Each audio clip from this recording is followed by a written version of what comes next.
Hello, everyone. I'm Professor Geek. Welcome back to the channel, and welcome to another Cyberfrog review. I have been promising a review of Wrecked Planet, and I'm getting there. The problem is, with these campaigns, and I've been catching up on all of the different little extra comics and everything that have come out, some of them don't really pertain to the larger story, like deleted scenes, really interesting stuff, but stuff that was deleted that doesn't go into the new canon. Some things like Amphibionics, really cool to read, but this was the old 90s continuity. So not necessarily all of this stuff is going to be part of the new continuity. But some of the things like Salamandroid Death Sting or today's comic, Cyberfrog Heartsick Horror. Going to be talking about this one because I think we need, in terms of analysis, of a literary analysis of Wrecked Planet eventually, we need the themes and foundation that we're going to get from looking at Heartsick Horror, specifically in terms of Heather Swain's psychology, because that's been something we've been building on already. If you go back and look at my previous analyses, we've done the Cyberfrog 1998, which was Blood Honey and the events surrounding that time from Heather's perspective. And it was really important. And like I said, there's a really unique relationship between Cyberfrog, Trick Ron, and Heather Swain. It very much mirrors the Superman Lois Lane dynamic in some ways, without the love interest, obviously. And so I think we need to keep building on that because that's really part of the main themes of the story. We talked about how motherhood, family, and specifically why motherhood as opposed to fatherhood, family in general, but motherhood really. And we have those resonances with Chelsen and Trick Ron and Duran, and then of course Heather and Lily. And that continues to go forth in this story about the survival of the human race. So obviously procreation, motherhood, something like that's going to come into play here. If you did miss Heartsick Horror, I actually picked up this, which was the edition that came out with the Wrecked Planet campaign, which I had missed. I had to buy all this stuff on the Ethan Van Sciver's eBay, which a lot of this stuff's still available on there. But I will say that you can get Heartsick Horror from that new campaign that they're doing to put the wrap on Cody's car. I think that campaign is still up as a in-demand store, and they're doing a new cover, so it won't be this cover, it'll be a new cover, but it'll be the same story as well as one of the deleted scenes, I believe. So you can still pick up this story and enjoy what I'm saying here, because I think it's really important to the overall trajectory, like I said, of the Cyberfrog story. I really do wish, I know that book 3 is coming out, we've got the campaign for that, and then there's going to be a book 4, I believe. I hope that one day down the road, once all of these extras and everything are released, I really hope that he compiles it all into sort of one big, like, Watchmen style graphic novel, because I think they're all part of the same story, and yeah, you can just read the main books, but you get so much more out of the universe, and so many more things are explained by reading these extra little pieces of content. So Heartsick Horror, the one thing that we'll say about this, first of all, on the cover there, you see there's Heather Swain, and then there's this, if you haven't read Amphibionics or anything like that, you just see this guy, this sort of ghost-like guy, that you'll recognize if you've only read the campaign books. You'll recognize him from Blood Honey, and I'll put up the image there. This was the individual with the red glowing eyes talking to Heather when Chelsen was introducing Heather and how she had a rough life, she had trouble believing, and so forth. And Chelsen is talking about her, and this character, Heather calls him Ben. We know in the Amphibionics that he was also linked to this villain called Deathfly. We see some imagery of that in Heartsick Horror, but we don't really know if that's going to be the case in this continuity going forward yet. But we know this guy's Ben, so she knows him somehow. But I don't even know if he's really there or not. Every time she sees him in Blood Honey or even Wrecked Planet or Heartsick Horror, I don't know if he's actually there or not. He might be. There's some possible sort of witchcraft that some of the speech balloons that are used for Ben are similar to the ones used for Anne, who's this witch, this old friend of Heather Swain's, who's now this witch in their new community there in the woods. She plays an integral role in Wrecked Planet. So I don't know if there's some witchcraft involved with this guy, but at the very least, we can say this. In terms of literary analysis, at the very least, this guy, Ben, really embodies Heather's inner despair.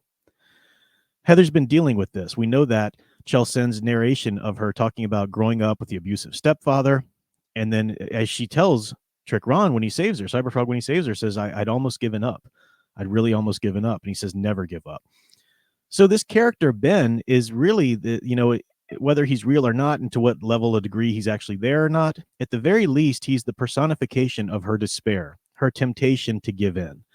And at the beginning of Cyberfrog Heartsick Horror, This book is about her meeting her husband, Harold, and it's about, them, that little sort of interim time before she meets Cyberfrog again in 2018. So how did, Lily come about, and this is the story of all of those goings on. But she says in the intro, she says that I've been haunted ever since you left, and she's talking to Cyberfrog. And we find out that throughout the story, she's haunted by despair. It's that old despair coming back, and personified by Ben here in her thoughts, in her memories, in her mind, to whatever degree. Heartsick Horror is really a story. It's about juxtaposing relationships. In Heartsick Horror, we have the juxtaposition of Heather's relationship with Cyberfrog and Heather's relationship with Harold. We also have a juxtaposition between Heather's relationship with Cyberfrog and Lily's relationship with Harold, her father. It's a really cool investigation into these relationships because there are a lot of similarities. Cyberfrog gives Heather something. He gives her the bead, the micro bead from Chelsen, that's a tracker bead, and it's sort of implanted in her neck. It almost seems like into her skin or something, because it's still there. He tracks her still there, so many years later in 2018. And he tells her, never give up. Never give up. Here's this thing I give you. It's kind of a sense of permanence about it there. And she's to take that with her. Harold gives her the wedding ring.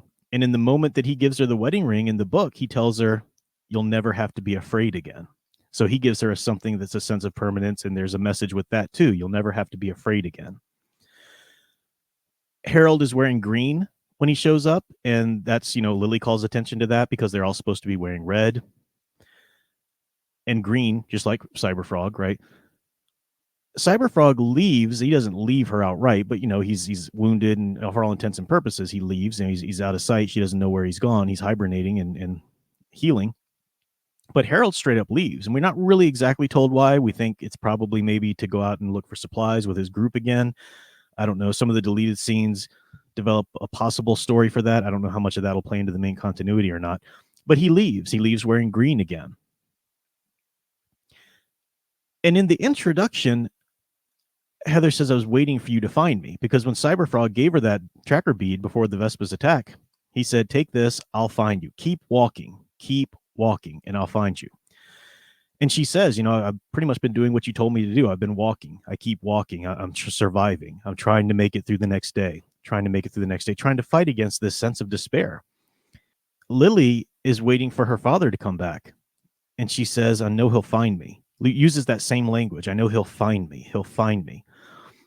So it really is this sense of woundedness in relationships, specifically father-type relationships.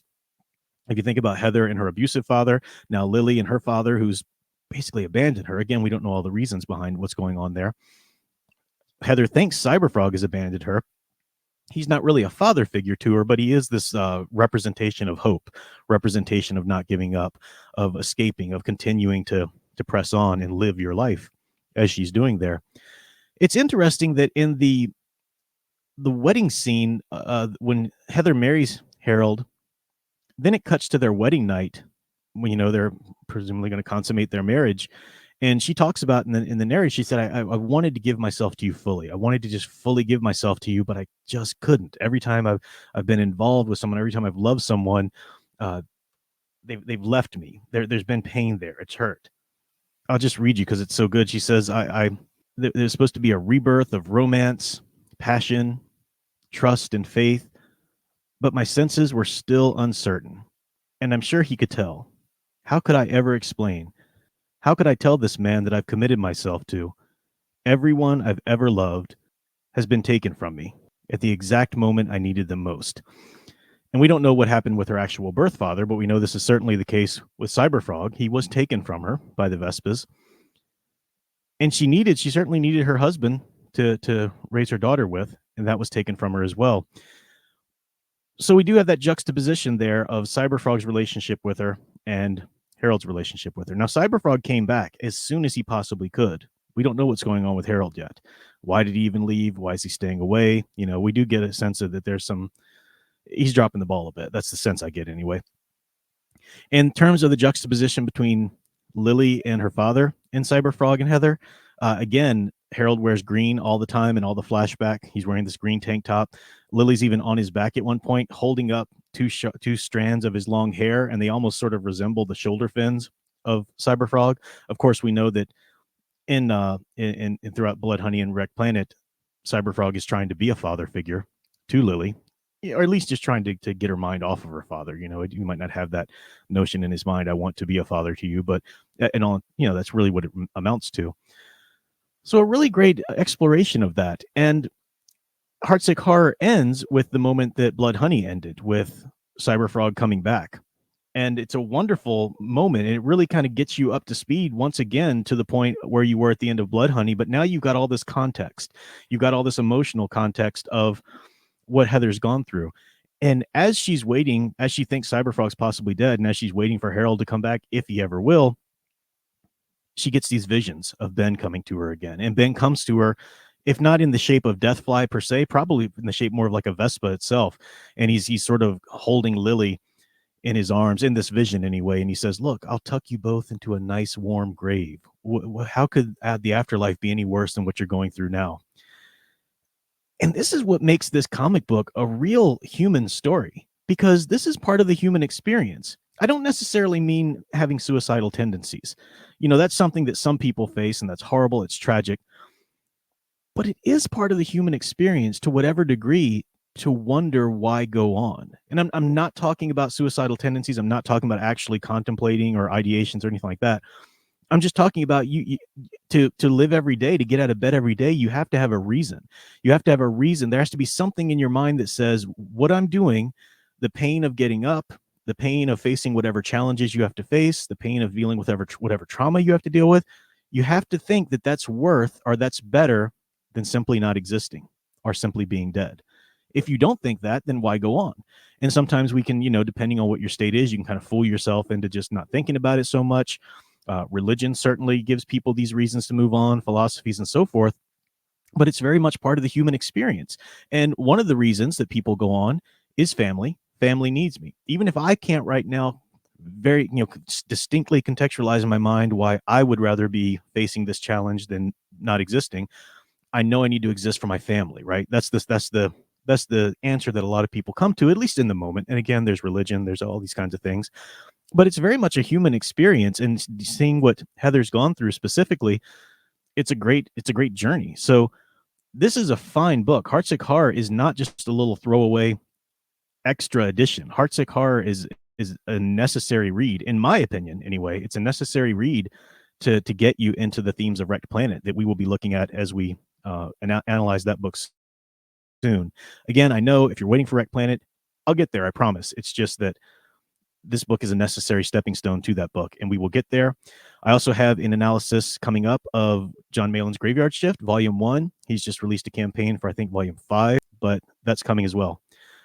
That's all for now. Thanks for hanging out. Feel free to drop some of the thoughts you had about the story and some connections. I'm not going so deep. I could sit here for an hour and really unpack every little minute detail.